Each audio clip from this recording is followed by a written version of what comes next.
Fruits at a natures can be sweet, colorful, refreshing. But if you're on a low-carb or low-sugar lifestyle, you've probably heard things like, you can't eat bananas, or all fruits are off limits. That's not completely true. The secret is knowing which fruits work with your body, not against it. In today's video, I'll reveal the best low-carb fruits, explain why they're different, and show you how to enjoy them guilt-free without spiking your blood sugar. Let's clear up the biggest myth. All fruits are healthy, but not all fruits are equal. Take a banana. It's loaded with potassium, but also packs 23 grams of carbs in just one medium piece, almost the same sugar impact as a candy bar. Compare that with a chip of raspberries, only 2 grams of net carbs and 8 grams of fiber. See the difference? That's why some fruits can fit beautifully into a low-carb diet, while others can sabotage your progress. The key is understanding sugar density and the fiber content. High fiber, low sugar fruits keep you fuller longer and they don't give you the sugar roller coaster effect.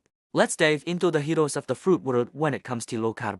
Berries, strawberries, raspberries, and the blackberries are your best choices. 1 chip of raspberries, 2 grams of net carbs, plus antioxidants that fight inflammation. Blueberries are slightly higher, but still okay in moderation. Avocado, believe it or not, this creamy green favorite is a fruit. A whole avocado has about 2 grams of net carbs, tons of fiber, and the healthy fats that keep you full. Great for breakfasts, salads, or smoothies. Olives, another underrated fruit. Just a handful has barely 1-2 grams of carbs and is rich in heart-healthy fats. Perfect as a snack. Kiwi. A small kiwi has about 8 grams of carbs, plus vitamin C for immunity. Eat it with the skin on for even more fiber. Citrus, lemons and limes are extremely low carb. They're not fruits you snack on directly, but they transform your meal. Squeeze them over salads, fish, or into water. Oranges and grapefruits are higher, so stick to small portions. Now here is where most people go wrong. It's not just about what fruits you eat, it's about how you eat them. Pertama, pair fruits with protein or fat. For example, berries with unsweetened Greek yogurt or an apple slice with peanut butter. This slows sugar absorption and keeps you full. Kedua, watch portions. Half a cup of berries is perfect. 2 cups might be too much, even if it's low carb.